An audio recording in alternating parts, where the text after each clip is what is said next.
Now, good morning, students.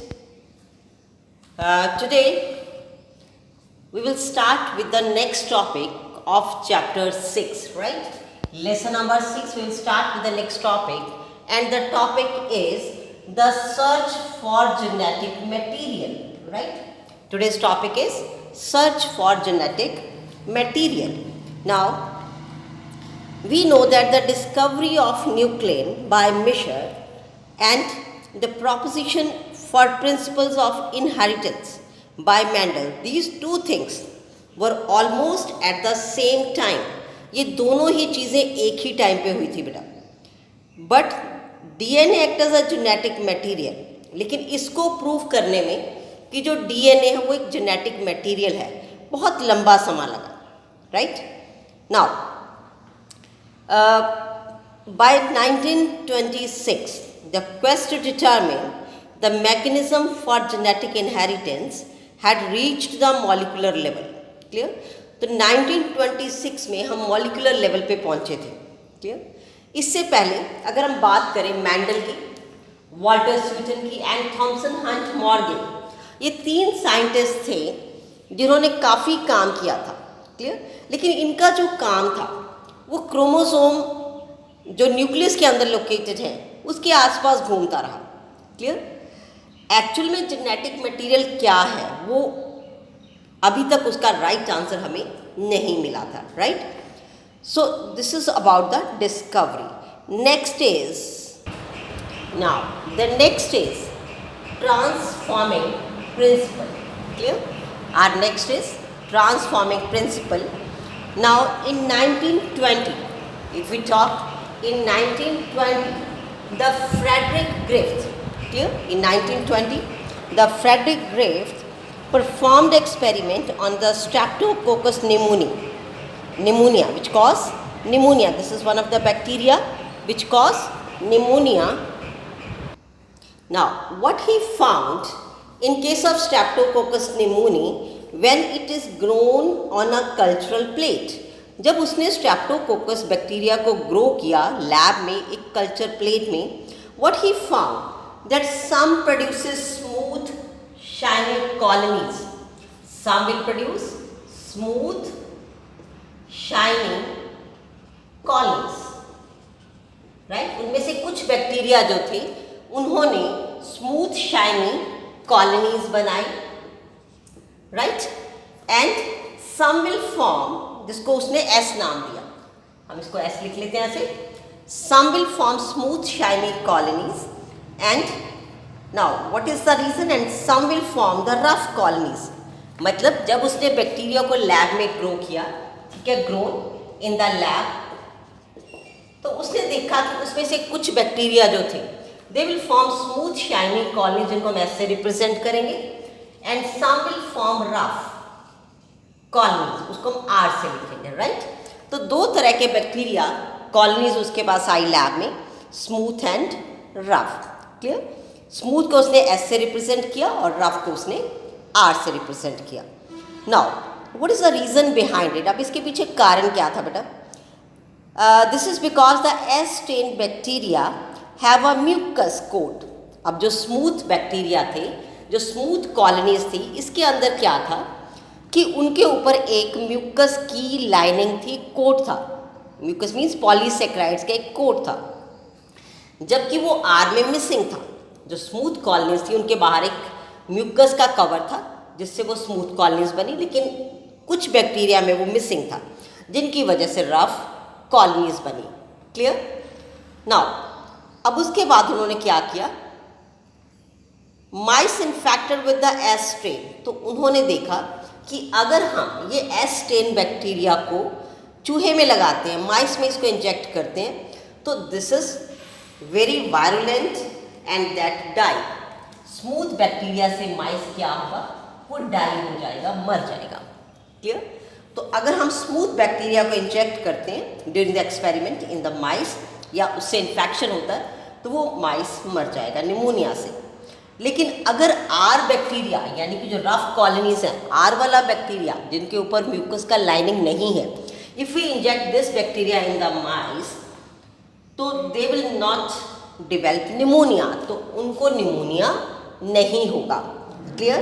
Again I repeat, जिन चूहों को हमने स्मूथ बैक्टीरिया का इंजेक्शन दिया या जिनको हमने उनको इन्फेक्शन करवाया वो मर गए, जिनको हमने रफ से करवाया उनको निमोनिया नहीं हुआ। Right? Now Griffith was able to kill bacteria by heating them. अब ग्रिफ्थ ने क्या किया, उसने एस जो स्ट्रेन था उसको हीट किया and he is able to kill this bacteria.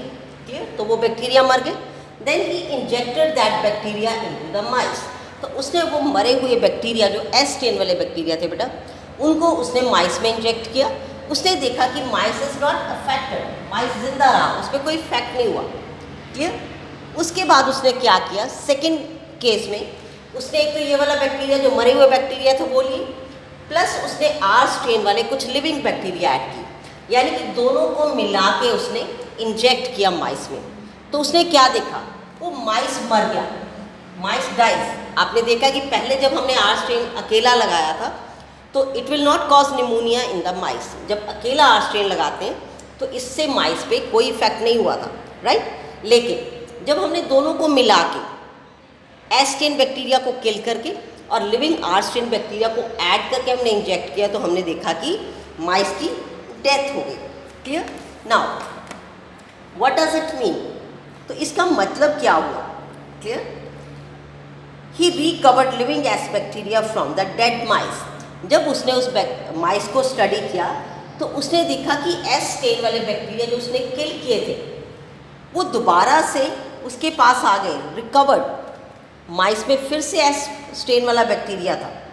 सो इसका मतलब क्या हुआ कि R strain bacteria had somehow been transformed by the heat killed S strain bacteria. इसका मतलब था कि जो आर स्ट्रेन वाले बैक्टीरिया थे, ये जो एस स्ट्रेन वाले बैक्टीरिया को हमने किल किया था, उन्होंने किसी ना किसी तरह से उसमें जो आर स्ट्रेन बैक्टीरिया था वो एस में ट्रांसफॉर्म हो गया, उसमें चेंज हो गया। Clear? Now and some transforming principle transformed from the heat killed S strain had enabled the R strain to synthesize smooth polysaccharides। तो इसका मतलब क्या है, ये जो S strain मरे हुए बैक्टीरिया थे इन्होंने R strain के ऊपर म्यूकस की लाइनिंग बना दी, तो उस वजह से दोबारा से हमारे पास S strain बैक्टीरिया अवेलेबल हो गए। Clear? Now, the biochemical nature of genetic material was not defined from his experiment। लेकिन अभी भी अगर हम इस एक्सपेरिमेंट की बात करें तो इससे अभी भी हमें ये बात क्लियर नहीं हुई कि what is the actual genetic material। Clear? कि असल में जेनेटिक मटेरियल क्या है, राइट? और उसका बायोकेमिकल नेचर क्या है। So that is still not clear. Now to study the biochemical nature, clear, what the scientists have done, so next topic is biochemical characterization of transforming principle। अब उसका biochemical nature क्या है genetic material का, उसके लिए कुछ साइंटिस्टों ने एक एक्सपेरिमेंट किया। Now what they have done, उन्होंने क्या किया, पहले उनको लगा कि protein is the genetic material. ठीक है, कुछ साइंटिस्टों को लग रहा था कि जो प्रोटीन्स हैं ये एक जेनेटिक मटेरियल हो सकता है, लेकिन उसके बाद they will do one experiment. उन्होंने एक एक्सपेरिमेंट के बारे में सोचा। नाउ अब उन्होंने उस एक्सपेरिमेंट में क्या किया, they have just extracted proteins, DNA, RNA from the killed S strain bacteria. वो जो मरे हुए एस स्ट्रेन बैक्टीरिया थे उससे उन्होंने प्रोटीन्स, डीएनए और आरएनए को इनको प्योरीफाई किया। ठीक है, उसके बाद they want to see transform live R cells into S cells. Clear? अब उन्होंने ये देखना चाहा कि जो आर सेल्स थे, क्लियर, अब इनमें से कौन सी ऐसी चीज़ है जिसने उन्हें एस में कन्वर्ट किया। क्लियर? इनमें से कौन सी ऐसी चीज़ है जो आर स्ट्रेन बैक्टीरिया को ट्रांसफॉर्म कर रही है एस सेल्स में। Clear?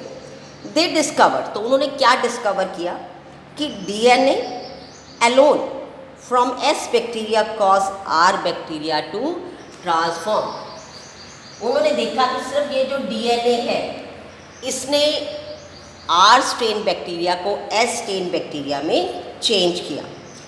They also discover that protein digesting enzyme, और उन्होंने क्या देखा कि इसमें जो प्रोटीन डाइजेस्टिंग एंजाइम है प्रोटीएसेस एंड आरएनए डाइजेस्टिंग एंजाइम जो है आरएनएस, क्लियर, दोनों एंजाइम जो है they did not affect transformation, मतलब जो प्रोटीन डाइजेस्टिंग एंजाइम है और आरएनए डाइजेस्टिंग एंजाइम है, जो प्रोटीन को डाइजेस्ट करता है और आरएनए, ये दोनों एंजाइम्स का उसकी ट्रांसफॉर्मेशन में कोई रोल नहीं है, क्लियर।